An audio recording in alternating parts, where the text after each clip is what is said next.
અહેમદાબાદ મિત્ર ન્યૂઝમાં આપનું સ્વાગત છે।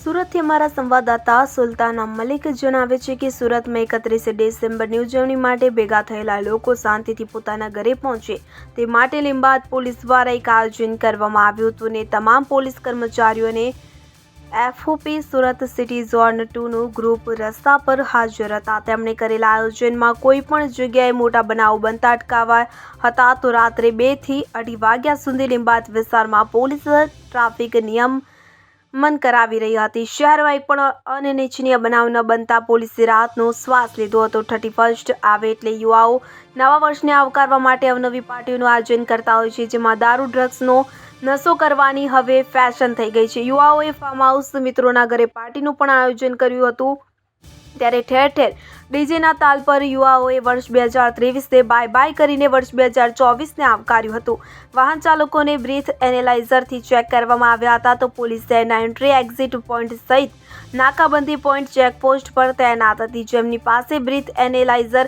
હતા। કોઈ સ્ટન્ટ કરતા ઝડપાયા નથી। 31ની ઉજવણી જોરોશોરોથી હતી, જોકે પોલીસની વોચ તમામ જગ્યાઓ પર હતી, કેમ કે યુવાઓએ સિક્રેટ પાર્ટીઓનું પણ આયોજન કર્યું હતું તો પોલીસની hotel, restaurant, party plot, club, farm હાઉસમાં 31ની પાર્ટી પર વોચ હતી, ત્યારે બાઇક ઉપર સ્ટન્ટ કરતા યુવાઓ પર પણ વોચ હતી। પૂરઝડપે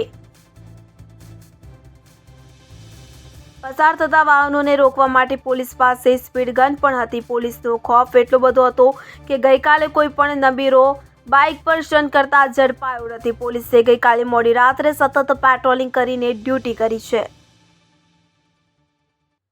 અહેમદાબાદ મિત્ર ન્યૂઝની યુટ્યુબ ચેનલને સબસ્ક્રાઇબ કરો અને બેલ આઇકોન જરૂરથી દબાવો, જેથી દરેક મહત્ત્વના વિડીયોની નોટિફિકેશન તમને મળતી રહે।